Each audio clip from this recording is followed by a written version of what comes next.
Not a complete surprise, but Adrian Wojnarowski is reporting that the Pistons are indeed taking Cade Cunningham first overall. So despite what Jalen Green thinks that he should be taken first overall, it is going to be Cade Cunningham. That's what sources tell Woj. They met with Detroit officials.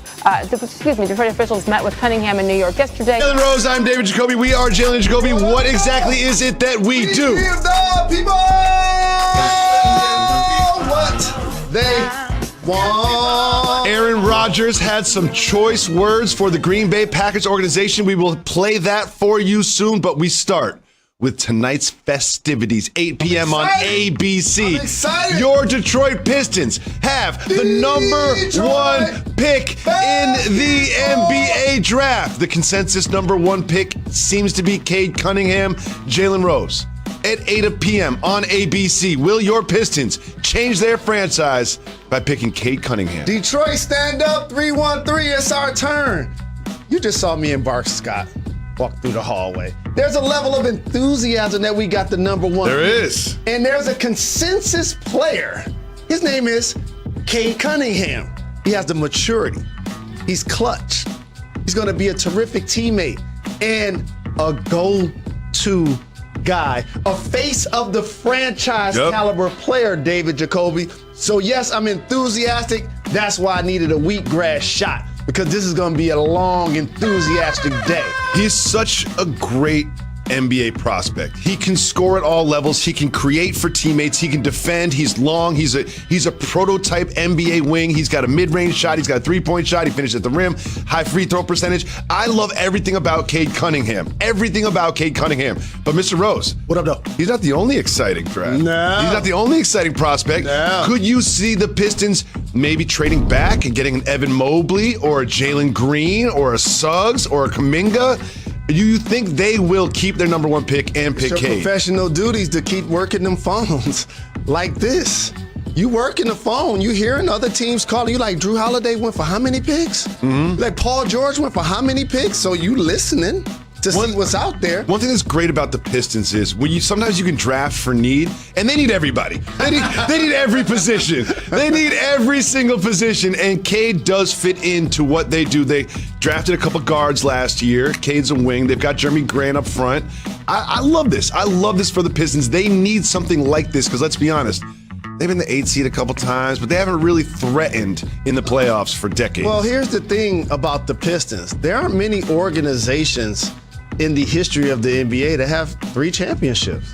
I know that may not sound like a lot when you're a Laker or a Celtics fan, or when you got a chance to watch the Bulls have Michael Jordan or Tim Duncan and Kobe Bryant, but then it's kind of everybody else, right? And we had a period in the time in the 80s where we went to the Eastern Conference Finals 5 times in a row. We won 2 championships with the Bad Boys. Bad Boys 2, mid-2000s. Eastern Conference Finals, 6 times in a row, 1 championship. You're just talking about old stuff now. You're just talking about old stuff now. You're just talking about old stuff now. This is going to resurrect Detroit basketball. Killian Hayes. On this day, I said that anybody that didn't draft LaMelo Ball would regret it. There are a couple players, like Evan Mobley, for example, from UFC. He is an athletic big. He can be a rim runner. He can be a shot blocker, rim protector. Do you think maybe down the line your Pistons will regret passing up on someone like Mobley or someone like Jalen Green?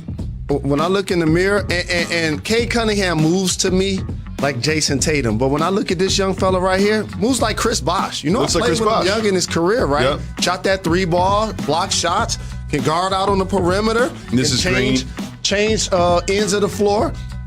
And make plays in transition. And this guy is just a freak athlete, Jalen Green. I love Jalen Green. Like, seriously, he's box office. Like, Houston, in my opinion, is going to take him number 2. He's going to be a showstopper for them. Well, so there's some great players, some great potential, some great picks that are going into tonight's draft, Jacoby. That's why I'm so excited. I'm excited too. And I just it's not just the picks on draft night, it's also the trades. And one team that is pretty obviously looking for a big trade is the Philadelphia 76ers, and it's around Ben Simmons. And here's what your Countdown Crew co-member, Adrian Wojnarowski, had to say about that. The Ben Simmons trade talks are really, they're going to be a storyline through this draft. tomorrow night, and the Sixers have been canvassing around the league, and they are asking for a massive return for Ben Simmons. One GM described it to me as Harden-esque, similar to what Houston wanted in the talks that led to them trading Harden to Brooklyn. I love Ben Simmons as an NBA basketball player. I'm a Ben Simmons supporter. I will accept no Ben Simmons slander. It seems like if I was another team, I would be very aggressive. Woj tweeted that his sources say the Sixers continue to shop Simmons for a trade and they've got a steep asking price. Woj said, quote, Simmons and his agent clutch CEO Rich Paul are in step with a move elsewhere. Draft night is always an ideal vehicle for a deal, but talks could continue into the summer, end quote. Let's say hello now to NBA front office insider Bobby Marks, joining us from Barclays Center ahead of tonight's NBA draft. And good to have you here, Bobby. I mean, Woj is also reporting that the Sixers are asking for a package kind of like the James Harden package for Simmons, similar to what Houston wanted in the talks that led them to dealing Harden to Brooklyn. I know you're talking to a lot of people, a lot of teams around the league. How likely is it that a team would be willing to give up that kind of a return for Ben Simmons? Sage, I would say highly unlikely. And teams that I've talked to, they don't view Ben Simmons in that light as a James Harden, where Brooklyn had to give up, 4 first-round picks and 4 pick swaps. Even Paul George, where the Clippers, had to give up, multiple unprotected first pick swaps, Shai Gilgeous-Alexander. They see him more in the light of a player like Drew Holiday. The Bucks acquired Holiday at the last year during the offseason, and that was multiple first rounds and multiple pick swaps. So I think right now we're going to be in a stalemate as far as the future of Ben Simmons. I think this thing could go into the season, possibly even into training camp. But for me, I do not see a Simmons deal when we get to the draft tonight.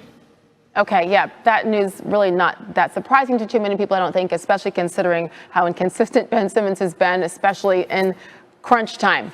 Meantime, Bobby, the Warriors, they have 2 picks tonight, 7 and 14 overall.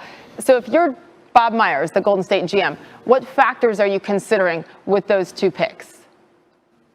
Yeah, I think the big thing is going to be the roster timeline of Steph Curry. We'll see Klay Thompson return this year, Draymond Green. They certainly have Andrew Wiggins coming back. This is kind of a win-now team, a team that has finances. They're $120 million luxury tax bill right now. How does pick 7 and 14 fit in the timeline? And is there a possibility to maybe take pick 7 and move back to a team like Memphis, who's at 10, and maybe you can pick up 2 established players that can help you win right now? But I labeled the Warriors to kind of free agent shopping in late July, just based on they have so many limited resources in the offseason from a free agency standpoint. They've got the veteran minimum exception. They've got the $5.9 million tax mid-level exception. Both picks come in on a 4-year controllable. But as we saw last year with James Wiseman, it's going to take a little bit of time from a development standpoint. And do these picks actually fit in as far as where they are? Yeah, they've got some interesting young guys there. Who knows who they get tonight, as well as you mentioned, Klay Thompson coming back, Stephen, Draymond Green. This is a really fun team to watch. We'll see what they do tonight. The first round gets underway 7:30 Eastern time on ESPN and ABC. Bobby Marks, thank you. Look forward to seeing you tonight. Tears ACL. We don't know when he's coming back. He could miss the whole season. We just need to acknowledge it. Is there any Kawhi Leonard leaving the Clippers possibility? What do we know? Because I don't care if he's injured. Teams will line up to get. We saw with Kevin Durant. If you're a top 5-6 player, teams are going to line up to get you, even if you're going to be out for the season. Maybe. What do we know about Kawhi? I've gotten no indication that Kawhi Leonard is interested in doing anything but re-signing with the Clippers, rehabbing that injury. And you talk to other teams and agents who might be talking with the Clippers, the way they're proceeding certainly seems to be with Kawhi Leonard in mind. And listen, you don't know until a player signs that contract, but you just said it's an ACL.